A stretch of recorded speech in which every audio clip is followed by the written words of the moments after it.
Bismillahirrahmanirrahim. Assalamualaikum warahmatullahi wabarakatuh dan salam sejahtera diucapkan kepada Profesor Madya Dr. Nur Azimah Zakaria.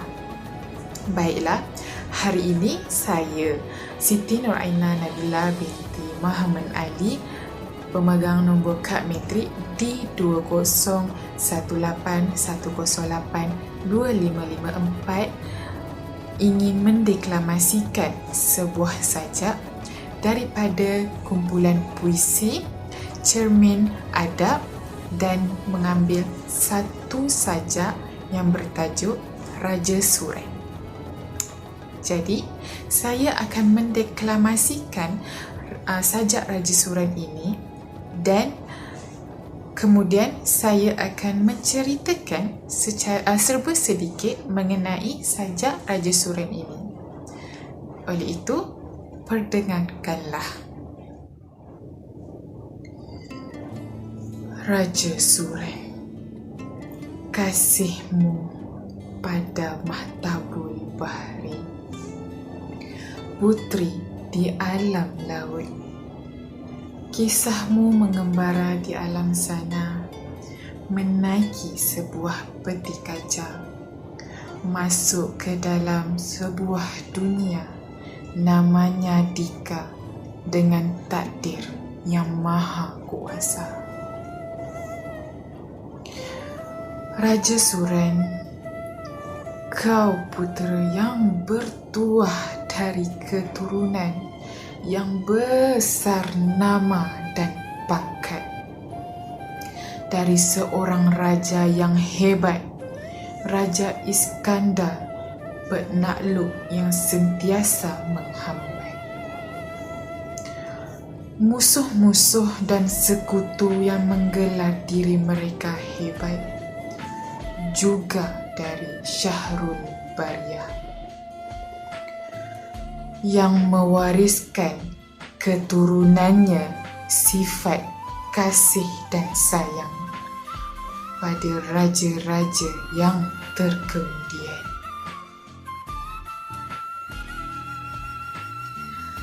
Raja Surai, kisahmu tersurat, tersirat, penuh makna. Bagaimana mereka tidak tahu kau membelah air dengan peti kaca, membawa diri ke dasarnya, menikmati alam keindahan ciptaan ilahi yang tidak pernah diketahui. Raja Surai, mereka kini tidak membaca kehebatan.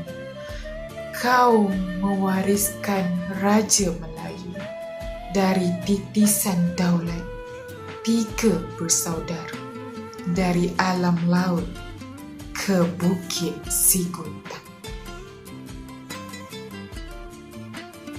Kini sejarahmu mereka biarkan usang, dilipat rapi dalam ingatan sebuah manuskrip lama yang tidak pernah dipedulikan.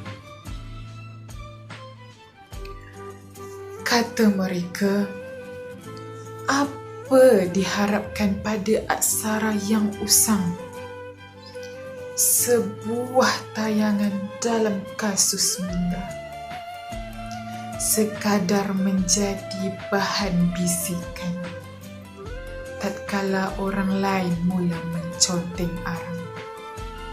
Barulah mereka cuak mendabik dada dengan berkata, aku juga punya kisah raja hebat dari Bukit Siguntang.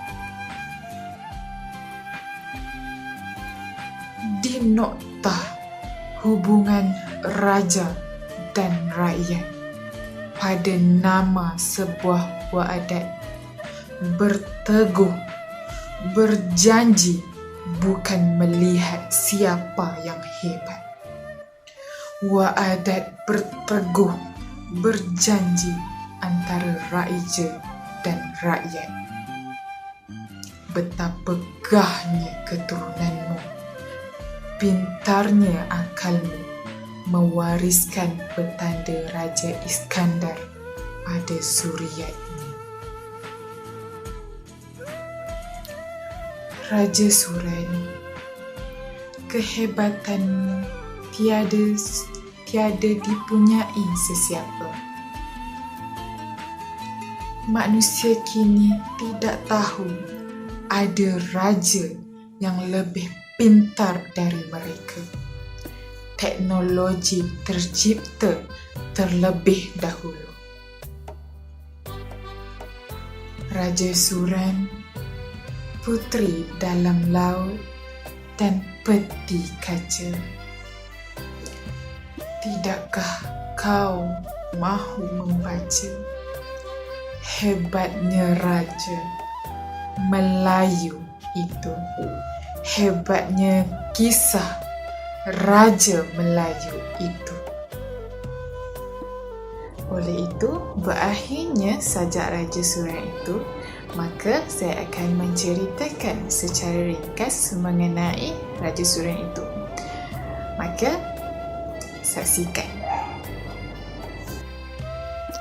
Raja Suran iaitu keturunan Raja Iskandar Zulkarnain memerintah negeri Amdan Negara dan baginda ingin menyerang China untuk meluaskan jajahan takluknya. Kemudian Raja Suran sampai ke Gangga Negara dalam perjalanan ke China dan telah berjaya menewaskan Raja Gangga Shah Johan dan baginda berkahwin dengan puteri dara segangga. Raja Suran sampai di negeri Langgiu dan baginda telah menewaskan Raja Chulan. Seterusnya, Raja Suran berkahwin dengan puteri Onang Kiu.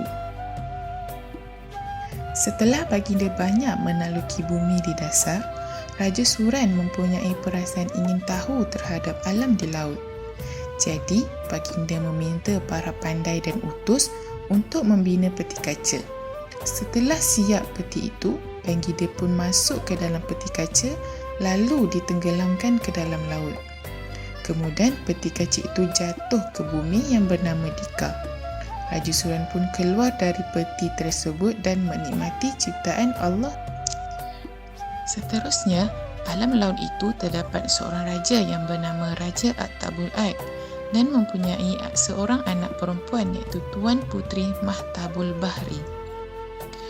Raja At-Tabul-Ad mengahwinkan Raja Suran dengan Puteri Mahtabul Bahri.